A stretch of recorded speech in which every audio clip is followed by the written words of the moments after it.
As a national sales director out of the Pamela Waldrop Shaw area in 2012. Her highest monthly check is over $34,000. And she's a millionaire with over $1 million in commissions. She's achieved Diamond Circle status twice, her highest in the $250,000 category. And she's proud to have Leah Laughlin debut as the National Sales Director from her area. Ladies and gentlemen, please welcome Independent Senior National Sales Director, Julia Burnett.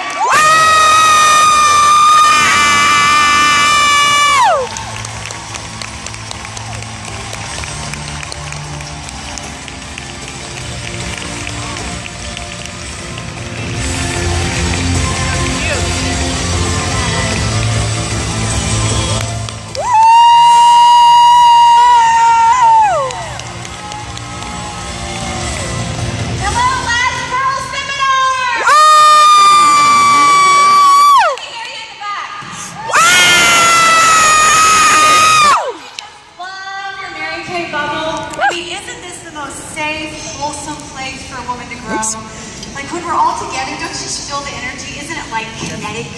I think it's such a fertile place for God to just release dreams from inside of you. And some of you, maybe you're allowing yourself to dream for the very first time in a really long time. So what a beautiful thing when human beings can just open their mind and dream. And then you get home. And as Pam Shaw always said, you return to the same profile card box, same kitchen, same customers, same people around you, and some well-meaning person allows some words to come out of their mouth, and she just stomps right on your dream. And you will be faced with having to make a choice whether you will believe what you know to be truth or not. Now let me tell you a little something I have learned about human nature. We're going to take this conversation down a notch. I'm good at that. We're going to talk about crabs. Crabs. In all seriousness, crabs can teach us a pretty big lesson about life. You see, crabs have this amazing ability to be able to crawl out of tight spaces, yet for some reason they're so easy to catch in a trap that they could crawl out of. So why would that be? Well, so fishermen, they take a trap, they lower it down into the water, put food in it, and the crabs see a feast, and they crawl in. And yet, even after the food is gone, the crabs just keep coming and coming and coming. It's like they have a herd mentality, like they don't want to miss out on what the rest of the group is doing. And so even though there's no more food, they keep coming into the trap. And if one innovative crab gets this great idea, hey guys, what are we doing here? There's no more food. There's no reason for us to be here. I'm leaving. And starts climbing up the side of that trap.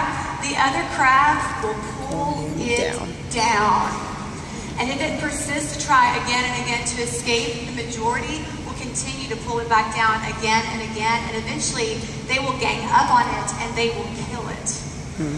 Crazy stuff. Now the great irony of this is that all the crabs could escape the trap, like they've all been given the exact same ability to climb out of that trap. Yet instead of using their energy to climb out themselves or to help one another escape, they use their energy to pull one another down, one by one by one. It's crazy. There's actually a word for it, wait for it, called crab mentality. It's so true. Do you have any crab mentality people in your life who just pointlessly want to pull you down? You know, through the years, I've slowly blocked out most of the crab mentality people in my life. But let's face it, sometimes the crab mentality people aren't going out of your life anytime soon. Sometimes you live next to them. Sometimes they're in your family. Sometimes you work with them. My first real crab story began when I became a brand new independent beauty consultant 13 years ago. I found myself working in a basement office in a bullpen with 5 other people. Now, considering it was a bullpen, you could hear every phone conversation, you could see every email on the computer screens, and I began my Mary Kay business during the season. And so when I got my starter kit, like I opened my starter kit, and it was like this opening of my heart, like I began to dream again. Well, what happens when you start to dream? I mean, it's like your birthday every day. You've got like bigger through your bones, and you've got blood flowing through your veins, and the product is great, but I think you seem 10 years younger all of a sudden because you have life in you again. And people wonder why Mary Kay people are always so happy. shocker, when human beings begin to dream and are encouraged and have a way to make their dreams come alive, people get and stay excited. So this same excitement happened to me too, to the great annoyance of my coworkers. And I opted to spend as minimal time with them as possible. And so instead of going to lunch every day with them, as they did, same 5 people went to lunch every day, I began to break away. And I began to use my lunch breaks to make customer calls from my car. I began to use my lunch breaks to do career surveys. They did not like that at all. It did not take long for me to become the target of their snide comments, the brunt of their jokes, and their body language became very exclusionary. So much so that when I earned the use of my very first Mary Kay career card, can you imagine the sheer joy and the celebration in my heart of earning the use of that card at midnight on a Tuesday? I went to work at 8 a.m. on a Wednesday and did not even say a word. Can you imagine holding that in with the 5 people you spend 10 hours a day with every single day? Then at least I had sense enough to know that a 16 by 24 size dream cannot compute in a 5 by 7 mind. Yep. And I knew if they couldn't accept that I was doing something to better myself outside of work, then they definitely wouldn't be able to handle the news that I was actually succeeding. You see, what happens with crabs also happens with humans. The crab story is just a physical example of what happens mentally to us whenever you step out of the herd, or whenever you step out of any traditional role of corporate ladder climbing, or you step out of any ordinary path. People are just naturally inclined to try to break your spirit in the form of sarcasm. Oh, you really think you're going to make money at that? They plant seeds of doubt. Oh, I knew someone once who did that and they just could never get it going. Or they try to make your idea seem impossible or scary. Well, it may work for some, but you're just not cut out for that. Or they may make you feel guilty for wanting more out of life. You have a good job. You should be happy with your life. You see, the reason people do this is because if you escape the trap, then you've proven to them that it's possible. And they don't have the same courage that you have to make the same climb out of that trap. So frankly, it's just much easier and much safer for them to just knock you down than it is for them to make their own way out of that trap. You know what? Doubt kills more dreams than failure ever will. And I think it's human nature that we long for a day where life is easy, where obstacles and challenges are light, where people get it, where we beat the numbers, and where key people in your life are verbally affirming and believe you can do it. But the fact is, that world does not exist, not on this side of heaven at least. And you know what? A perfect story isn't very inspiring. You know what transforms a lump of coal into a diamond? Pressure. Pressure. Having to go through some great difficulty or challenge. You know, Pam Shaw would always say we overestimate the perk and we underestimate the price. The price? The price is being tested by fire. And anytime you step out of the herd, fire is coming. It's coming. But you know what? Welcome it. You know why? Because fire removes the impurities from precious metals. It's the refining fire. It's where the growth happens. It's so true. And I'm telling you, to be successful, one of the fires you're going to have to let go of, or you're going to have to go through, is letting go of the need for approval from everyone in your life. And you may find that you have surprising key people in your life who you so desperately want their approval, or just frankly, how's your Mary Kay would be nice. Yet it may never come for reasons you may never know. And you may drive yourself crazy trying to figure out why. You know, there's a great quote from Al-Anon that says, you can't go to a hardware store for a loaf of bread. It's like setting yourself up for disappointment over and over and over again, to keep going back to the same person again and again and again, and hoping, maybe this time they'll be excited for me. Maybe this time they'll be excited. It's almost like self-abuse. Now, I don't think all crab people are bad at heart. I mean, sometimes I don't think they even realize the damage that they cause. Not that it excuses them, but sometimes they're just a product of the way they were raised or the way they were taught to think. You know, we recently moved, and I used to have this neighbor.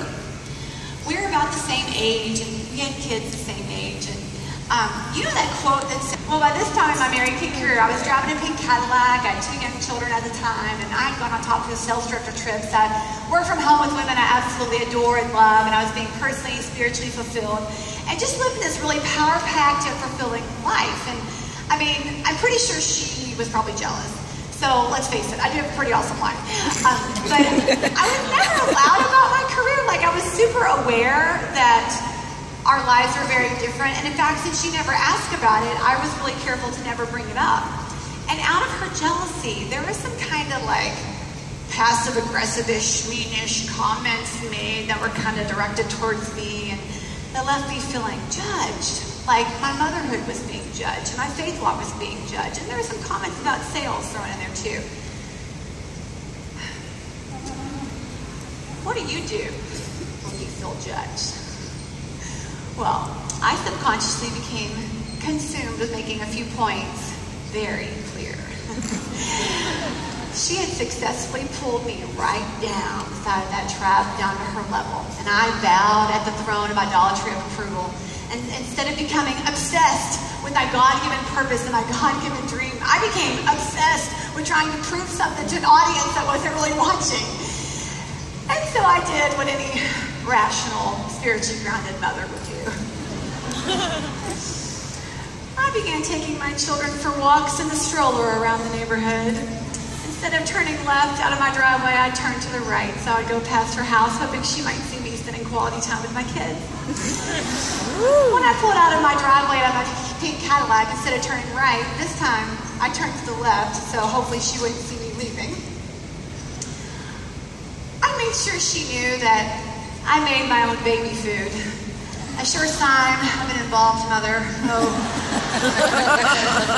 no burger from my baby's mouth. I smashed those vegetables in my bare hands. She never found out that my kids wouldn't eat my baby food. And worst of all, I made sure to throw in how often I was volunteering at church. Oh, yes, I did.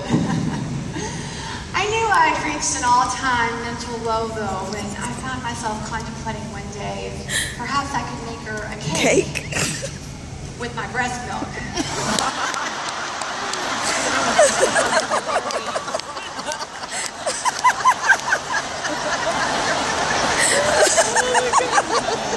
And you two can be in it. I have a very special delivery for you from Mom of the Year. Totally made from scratch. Oh, I love this story. We may laugh now, but in the end, I think she maybe had the last laugh, because you know what? In that fiscal year, while I was allowing myself to get entangled with the crabs, my commission decreased. Oh yeah, it decreased by, guess what? $33,000 that year. Check that out. Now, it was still a 6-figure income, so not bad, but a $33,000 decrease is a hefty price to pay for this imaginary game of lose-lose I was playing. But you know what? It wasn't her fault. It wasn't her fault. She was just doing what crabs do. Why should I have expected anything different? You know, light behaves like light, and dark behaves like dark. You know, and it was my fault. It was my fault. I allowed myself to get caught up in that crap. I mean, think what it cost me. Not just in money, but think what it cost me in distraction. You know, mental energy spent in one area is mental energy away from another. So while I was playing this game of lose-lose, I wasn't leading. And if you were in my future national area at the time, think of what it cost you. Are you playing the same imaginary mental game of lose-lose, you know, trying to live up to or prove something to someone that may or may not even be watching? I mean, it's a game you can't win at. Nobody wins at that game. Nobody wins. Only the enemy wins at that. The next time that you catch yourself going down that path, ask yourself, what is this costing me? What is this thought costing my family?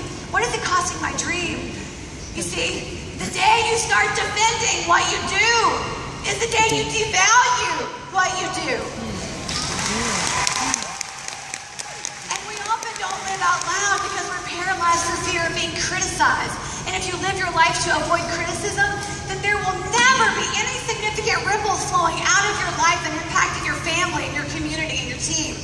You You know, Aristotle said criticism is something we can easily avoid by saying nothing, doing nothing, and being nothing. But in today's terms, if you ain't got haters, you ain't popular. My wise husband said the other day, you know what? Being a critic is easy. Any weak-minded person can criticize a leader or a situation or a process, but it takes the uncommon person to step away from the herd, to actually do something about it. You know, and that's you, because you're all here. Eleanor Roosevelt said that no one can make you feel inferior without your consent. And so if I'm ever tempted to go there again in my mind, I just think, my children deserve a mom who stays above the fray. My team, my unit members, my area deserve a leader who takes the high road, and I just want to jam back. My husband deserves a wife who doesn't waste the time that I do have on work, on petty, low-level thoughts that only distract me from my God-given calling. Who needs you to be great? Whose dreams are attached to yours, and whose dreams are counting on you to not get brought down by the thoughts or opinions of small-minded people? And you know, when you're tempted to need to defend or to fight or to get pulled down into the drama, remember Galatians 1:10, you now serve an audience of one. You have nothing to prove and only one to please. Yes, love the messenger. Absolutely love the messenger. But throw away the message. And I'm here to tell you what, girlfriend, you've got one life to live on this earth. Why not decide to make that one life exceptional? Woo!